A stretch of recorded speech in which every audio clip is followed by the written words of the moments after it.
Bonjour à toutes et à tous, aujourd'hui on va s'intéresser de près à la nouvelle et très ambitieuse stratégie agricole du Maroc, Génération Green.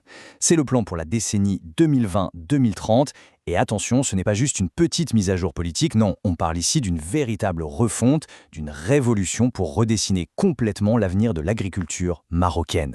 Pour lancer la machine, on commence avec un chiffre qui donne le tournis, 250 millions de dollars. C'est un prêt de la Banque mondiale. Ça donne tout de suite une idée de l'échelle du projet et de la confiance qu'il inspire au niveau international. Mais attendez, ce n'est pas fini. On ajoute à ça 115 millions de dollars de l'Agence française de développement. On a donc un investissement international absolument massif. C'est un vrai pari sur l'avenir de ce secteur.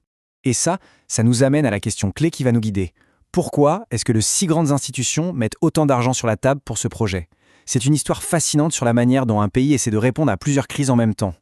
Pour bien saisir l'urgence et l'ambition de ce plan, il faut revenir un peu en arrière au moment de son lancement en 2020. Le Maroc était, à ce moment-là, en plein dans ce qu'on pourrait appeler une tempête parfaite. D'un côté, il y avait le choc planétaire du Covid-19 qui a mis un coup d'arrêt brutal à l'économie avec une chute du PIB qui s'annonçait à plus de 6%. Et comme si ça ne suffisait pas, le pays faisait face en même temps à une sécheresse historique, une double claque économique et climatique qui a fait très très mal. Et ce qui est intéressant, c'est que ces chocs ont en fait révélé des problèmes bien plus profonds, bien plus anciens. Dans les campagnes, la pauvreté était 2 fois plus importante que dans le reste du pays. Très peu d'emplois créés, surtout pour les jeunes. Et un chiffre qui frappe, en 2017, seule 1 femme sur 4 travaillait. Et comme si tout ça n'était pas assez compliqué, il y a la menace climatique qui plane. Les prévisions pour le Maroc sont assez alarmantes, avec une baisse des pluies qui pourrait aller jusqu'à 40%. Le manque d'eau, c'est déjà une réalité, et ça rend tout le système agricole, qui dépend à 80% de la pluie, incroyablement vulnérable. Face à une telle situation, la réponse ne pouvait pas être un simple plan agricole de plus. Non, c'est un vrai changement de logiciel, un changement de philosophie. La clé, c'est qu'on passe d'une stratégie qui était obsédée par les volumes de production à une stratégie qui met ce que les rapports appellent l'élément humain au centre de tout. Ce virage est super clair quand on compare avec le plan d'avant, le plan Maroc vert. Économiquement, ça a été un succès, c'est vrai. Mais il a surtout profité aux grosses exploitations, à l'agro-industrie, bref, aux plus gros. Génération Green, c'est une correction de tir. L'objectif, c'est de se concentrer sur les jeunes, les femmes, les petits producteurs. Il ne s'agit plus seulement de produire, mais de produire de façon durable et inclusive.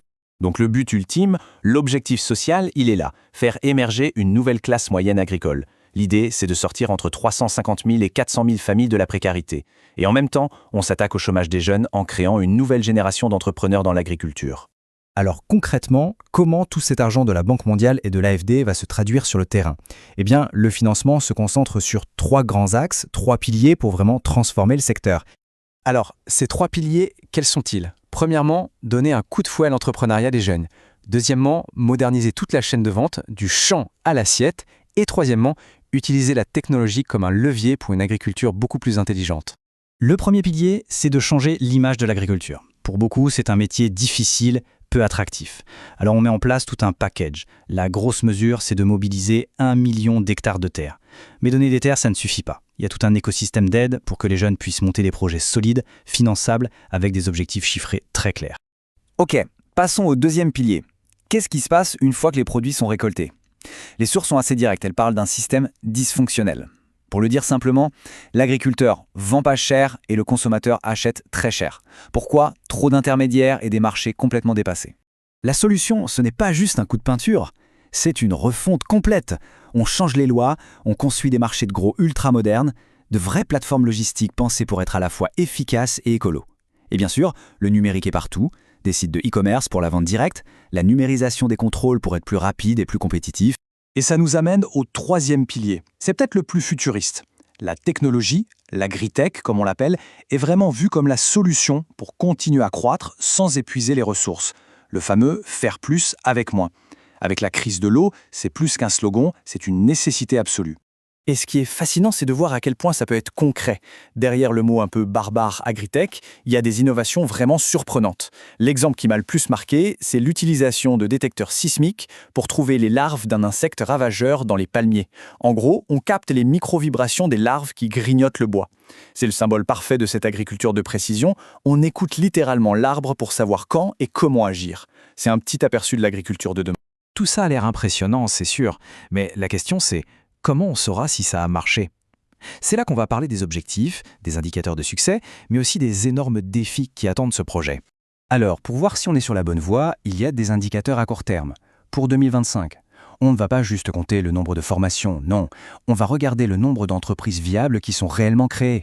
On va mesurer le volume de produits qui passent par les nouveaux marchés. Et on va compter combien de producteurs adoptent des pratiques plus résilientes au climat. Et le détail qui change tout. Pour chaque objectif, il y a un sous-indicateur spécifique pour les femmes, pour être sûr que personne ne soit laissé de côté. Et si on regarde plus loin, à l'horizon 2030, les ambitions sont vertigineuses. Le but, c'est de doubler le PIB agricole et les exportations, de transformer 70% des produits sur place et de connecter 2 millions d'agriculteurs aux services numériques. C'est un pari immense, le pari que la technologie peut permettre cette croissance folle, même avec de moins en moins de ressources. Mais bon, cette analyse, elle soulève une question de fond. Est-ce qu'une stratégie aussi massive, pilotée d'en haut par l'État, peut vraiment faire naître un esprit d'entreprise à la base? Est-ce qu'on peut rendre les jeunes autonomes sans les noyer dans la paperasse et la bureaucratie? C'est ça le vrai test. Tout va se jouer sur le terrain. Et pour finir, une dernière question qui va au-delà du cas du Maroc. Ce programme mise tout sur la technologie. Et ça nous interroge. Comment est-ce que cette numérisation va transformer des secteurs aussi traditionnels que l'agriculture? Ça crée des opportunités incroyables, c'est certain, mais est-ce que ça ne risque pas aussi de creuser un nouveau fossé entre ceux qui maîtrisent ces outils et les autres? Combler cette fracture numérique, ça pourrait bien être le plus grand défi de la décennie à venir, pas seulement pour le Maroc, mais pour nous tous.